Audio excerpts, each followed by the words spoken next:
ನಮಸ್ಕಾರ. ಅಶ್ವವೇಗ ವಿಶೇಷ ಚರ್ಚಾ ಕಾರ್ಯಕ್ರಮಕ್ಕೆ ಸ್ವಾಗತ. ನಾನು ಮಹೇಶ್ ಶಮ್ದಂಡು. ರಾಜ್ಯದಲ್ಲಿ ಈಗ ಸರ್ಕಾರ ವರ್ಸಸ್ ಸಾರಿಗೆ ಅನ್ನುವ ಪರಿಸ್ಥಿತಿ ಮತ್ತೊಮ್ಮೆ ಬಂದಿದೆ. ಈ ಪರಿಸ್ಥಿತಿ ಇದು ಮೊದಲಲ್ಲ, ಇದೇ ಅಂತ್ಯ ಅಲ್ಲ. ಸಾಕಷ್ಟು ವರ್ಷಗಳಿಂದ ಸರ್ಕಾರ ವರ್ಸಸ್ ಸಾರಿಗೆ ಅನ್ನೋದು ಇದೆ. ಬಟ್ ಈ ಬಾರಿ ಮುಷ್ಕರಕ್ಕೆ ಕರೆ ಕೊಟ್ಟಂತಹ ಸಾರಿಗೆ ನೌಕರರು ಮಧ್ಯಾಹ್ನದ ಹೊತ್ತಿಗೆ ಮುಷ್ಕರವನ್ನು ವಾಪಸ್ ಪಡೆದರು. ಅದಕ್ಕೆ ಕಾರಣ ಹೈಕೋರ್ಟ್ ಒಂದಿಷ್ಟು ತರಾಟೆಯನ್ನು ತೆಗೆದುಕೊಳ್ತು, ಜೊತೆಗೆ ಎಸ್ಮಾ ಜಾರಿ ಮಾಡೋದಾಗಿ ಹೇಳ್ತು, ನ್ಯಾಯಾಂಗ ನಿಂದನೆ ಇದಲ್ಲದೆ ಒಂದಿಷ್ಟು ಎಚ್ಚರಿಕೆಯನ್ನು ಕೊಡ್ತು. ಸೊ ಒಟ್ಟಾರೆಯಾಗಿ ಇವತ್ತು ಬೆಳಗ್ಗೆ 6 ಗಂಟೆಯಿಂದ ಆರಂಭವಾದಂತಹ ಸಾರಿಗೆ ನೌಕರರ ಮುಷ್ಕರ ಅಂತ್ಯವಾಗಿದೆ. ನಾಳೆಯಿಂದ ಎಂದಿನಂತೆ ಸಾರಿಗೆ ಆರಂಭವಾಗುತ್ತೆ. ಆಗಸ್ಟ್ 7ನೇ ತಾರೀಕು ಹೈಕೋರ್ಟಲ್ಲಿ ಮತ್ತೆ ವಿಚಾರಣೆ ಇರುತ್ತೆ. ಆ ಸಂದರ್ಭದಲ್ಲಿ ವಾದ ಪ್ರತಿವಾದವನ್ನು ಆಲಿಸಿ ಹೈಕೋರ್ಟ್ ಯಾವ ರೀತಿಯಾಗಿ ಆದೇಶ ಕೊಡುತ್ತೋ ಗೊತ್ತಿಲ್ಲ. ಬಟ್ ಈಗ ರಾಜ್ಯದಲ್ಲಿ ರಾಜ್ಯ ಸರ್ಕಾರ ವರ್ಸಸ್ ಸಾರಿಗೆ ನೌಕರರ ಸಮರ ಇದೆ. ರಾಜ್ಯದಾದ್ಯಂತ ಸಾರಿಗೆ ನೌಕರರ ಮುಷ್ಕರ ಮುಂದೂಡಿಕೆಯಾಗಿದೆ. ಹೈಕೋರ್ಟ್ ಎಚ್ಚರಿಕೆ ಕೊಡ್ತು, ಸೊ ಮುಷ್ಕರ ವಾಪಸ್ಸನ್ನ ಪಡೆದರು.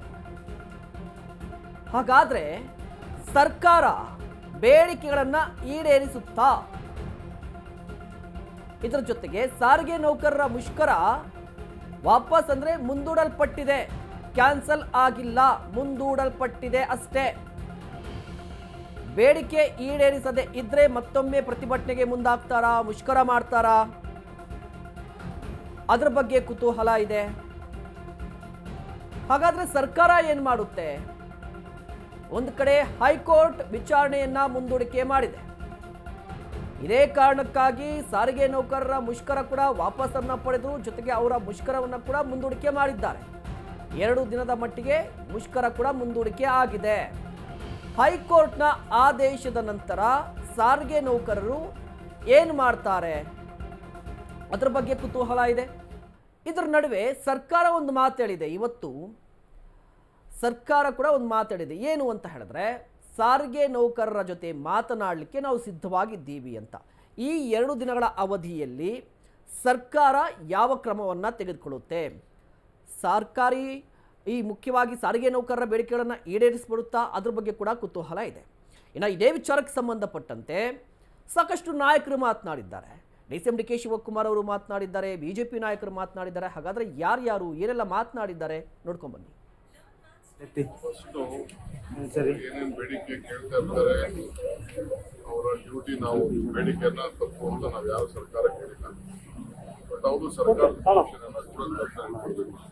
ಚೀಫ್ ಮಿನಿಸ್ಟ್ರು, ಟ್ರಾನ್ಸ್ಪೋರ್ಟ್ ಮಿನಿಸ್ಟ್ರು ಇಬ್ಬರು ಅವ್ರಿಗೆ ಸಹಾಯ ಮಾಡಬೇಕು. ಪರಿಸ್ಥಿತಿ ಅರ್ಥ ಮಾಡ್ಕೋಬೇಕು. ನೀವೆಲ್ಲ ನಾಗರಿಕರಿಗೂ ನಾವೆಲ್ಲ ಗಮನ ಇಟ್ಕೊಳ್ಬೇಕಾಗ್ತದೆ. ಆಗಕ್ಕಾಗದೆ ಹೋದನ್ನ ಮಾಡಿ ಅಂತ ಸುಮ್ಮನೆ ದಯವಿಟ್ಟು ನಾನು ಅಪೀಲ್ ಮಾಡ್ತೀನಿ. ನಾಗರಿಕರು ಇಂಪಾರ್ಟೆಂಟು. ದಯವಿಟ್ಟು ಎಲ್ಲ ಸಹಕಾರ ಕೊಡಬೇಕು.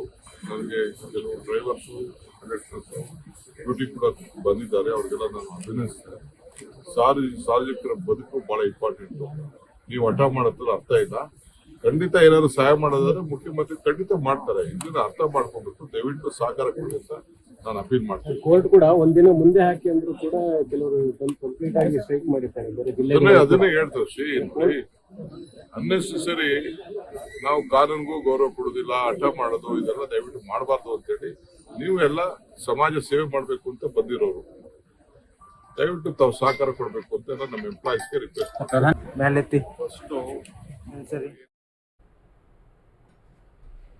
ರಾಜ್ಯ ಸರ್ಕಾರಕ್ಕೆ ಇದರ ಮಾಹಿತಿ ಮುಂಚಿತವಾಗಿ ಇದ್ರೂ ಸಹ ಈ ವಿಚಾರವನ್ನ ಗಂಭೀರವಾಗಿ ತೆಗೆದುಕೊಳ್ಳದೇನೆ ಇವತ್ತು ರಾಹುಲ್ ಗಾಂಧಿ ಬರ್ತಾರೆ ಅಂತೇಳಿ ನನ್ನ ಸಿದ್ದರಾಮಯ್ಯನವ್ರು ನೆನ್ನೆ ಆ ಸಭೆನ ಕರೆದಿರ್ತಕ್ಕಂಥದ್ದು KSRTC ನೌಕರರ ಜೊತೆಲೆ.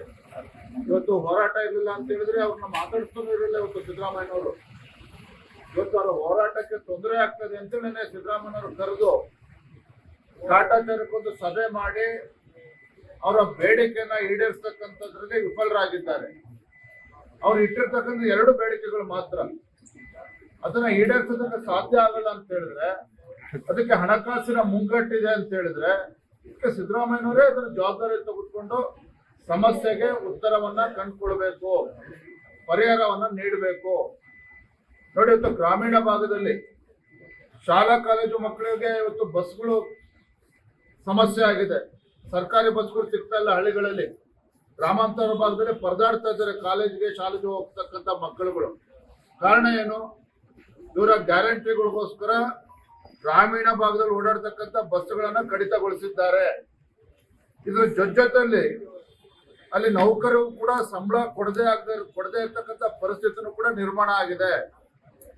ಆರ್ಥಿಕ ಮುಂಗಟ್ಟು ಅಲ್ಲಿ ಈಗಾಗಲೇ ಬಹಳ ತಿಂಗಳುಗಳಿಂದ ಸಮಸ್ಯೆ ಉಲ್ಬಣ ಆಗಿದೆ. ಹಾಗಾಗಿ ಇವತ್ತು ಅವರ ಬೇಡಿಕೆಗಳನ್ನು ಕೂಡ ಈಡೇರಿಸೋದಕ್ಕೆ ಮಾನ್ಯ ಮುಖ್ಯಮಂತ್ರಿಗಳಿಗೆ, ಹಣಕಾಸಿನ ಸಚಿವರಿಗೆ ಸಾಧ್ಯ ಆಗ್ತಾ ಇಲ್ಲ. ಹಾಗಾಗಿ ನಾವಿವತ್ತು KSRTC ನೌಕರು ಇವತ್ತೇನು ಹೋರಾಟ ಪ್ರಾರಂಭ ಆಗಿದೆ. ಇವತ್ತು ಬಸ್ಗಳೆಲ್ಲವೂ ನಿಂತಿದೆ, ಜನರಿಗೆ ಅನಾನುಕೂಲ ಆಗ್ತದೆ, ಒಪ್ಕೊಳ್ತೇನೆ ನಾನು. ಆದ್ರೆ ಆ ಕಾಲದಲ್ಲಿ 10-12 ವರ್ಷದ ಹಿಂದೆ 470 ಕೋಟಿ ಕೊಟ್ಟಿದ್ರು. ಇವತ್ತು ಅದ್ರ ಲೆಕ್ಕ ಹಾಕಿದ್ರೆ 1200 ಕೋಟಿ. ಅವರೆಲ್ಲ ಬೇಡಿಕೆ, ಯಾವ ಬೇಡಿಕೆಯನ್ನು ಅವತ್ತು ತೀರಿಸಿದ್ದಿಲ್ಲ. ಪ್ರತಿಯೊಂದು ಬೇಡಿಕೆನ ನಾವು ಕೊಟ್ಟಿದ್ದೇವೆ. ಈಗ ಫೆಬ್ರವರಿ 4 ಇಯರ್ಸ್ ಅದನ್ನ ಕೊಡ್ಬೇಕು. ಕೋವಿಡ್ ಸಂದರ್ಭದಲ್ಲಿ ಅವ್ರು ಹೇಳ್ತಾರೆ ಕೋವಿಡ್ ಸಂದರ್ಭ ಕೊಟ್ಟಿಲ್ಲ. ನಾವು ಕೊಟ್ಟಿಲ್ಲ ಅಲ್ಲ ರೀ, ಸಂಬಳನೇ ಕೊಟ್ಟಿಲ್ಲ. ಬೇರೆ ರಾಜ್ಯದವರು ನೌಕರರು ಸಂಬಳನೇ ಕೊಟ್ಟಿಲ್ಲ. ನಾವು ಸಂಬಳ ಕೊಟ್ಟಿದ್ವಿ. ಇಡೀ ಪ್ರಪಂಚದಲ್ಲಿ ಯಾರು ಕೊಟ್ಟೇ ಇಲ್ಲ. ನಾವು ಸಂಬಳ ಕೊಟ್ಟಿದ್ದೀವಿ. ಹೈಕ್ ಏನಿತ್ತು ಅದನ್ನ ಕೋವಿಡ್ ಸಂದರ್ಭದಲ್ಲಿ ಇಡೀ ಪ್ರಪಂಚದಲ್ಲಿ ಯಾರು ಕೊಟ್ಟಿಲ್ಲ, ನಾವು ಕೊಟ್ಟಿಲ್ಲ. ಅದನ್ನೇ ದೊಡ್ಡದಾಗಿ ಹೇಳ್ತಾರೆ. ಕೋವಿಡ್ ಕೊಟ್ಟಿಲ್ಲ, ಅದಕ್ಕೆ ಸಂಬಂಧ ಇಲ್ಲ. ನಾನು ಕೊಟ್ಟಿದ್ದು ಸರಿ ಕೊಡಬೇಕು, ಕೊಟ್ಬಿಡಿ. ನಿಮ್ಮ ಹತ್ರ ದುಡ್ಡು ಸರ್ಪ್ಲಸ್ ಇದೆ, ಯಾಕೆ ಅವ್ರಿಗೆ ಅವರ ಹೊಟ್ಟೆ ಮೇಲೆ ಕಣ್ಣೀರು ಬಟ್ಟೆ ಹಾಕ್ಬೋದು. ಈಗ ರಾಜ್ಯ ಸರ್ಕಾರಿ ನೌಕರರಿಗೆ ಕೊಟ್ಟಿಲ್ಲ, ಅವರು ರಾಜ್ಯ ಕಷ್ಟವಿದ್ದಾರೆ ಕೊಡಿ. ನಾವು ಅವರ ನ್ಯಾಯಯುತವಾದಂಥ ಬೇಡಿಕೆಗೆ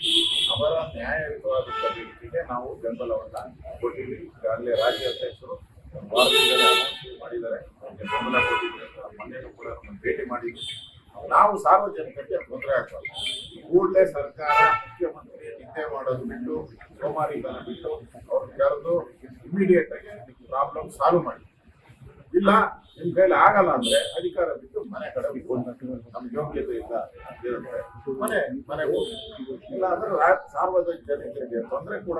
ಸಕಾರಾತ್ಮಕವಾಗಿ ಸ್ಪಂದಿಸದೇ ಇದ್ದ ಪರಿಣಾಮ ಅಧಿಕಾರದಲ್ಲಿ ಇಲ್ಲದೇ ಇದ್ದಾಗ ವೀರಾವೇಶದ ಮಾತು, ಈಗ ದುರಹಂಕಾರದ ಮಾತು.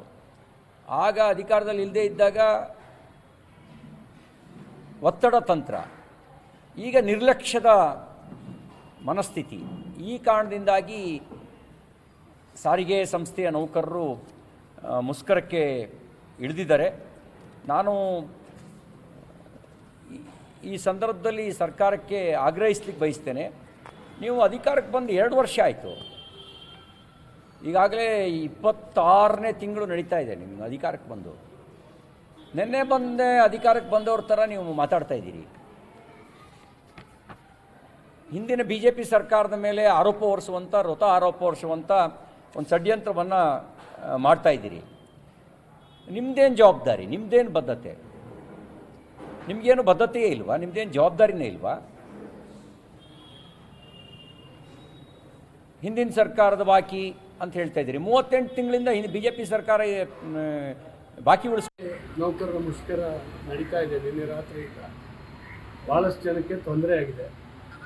ಸರ್ಕಾರ ಮಾತುಕತೆ ನಡೆಸೋದ್ರಲ್ಲಿ ವಿಫಲ ಆಗಿದೆ.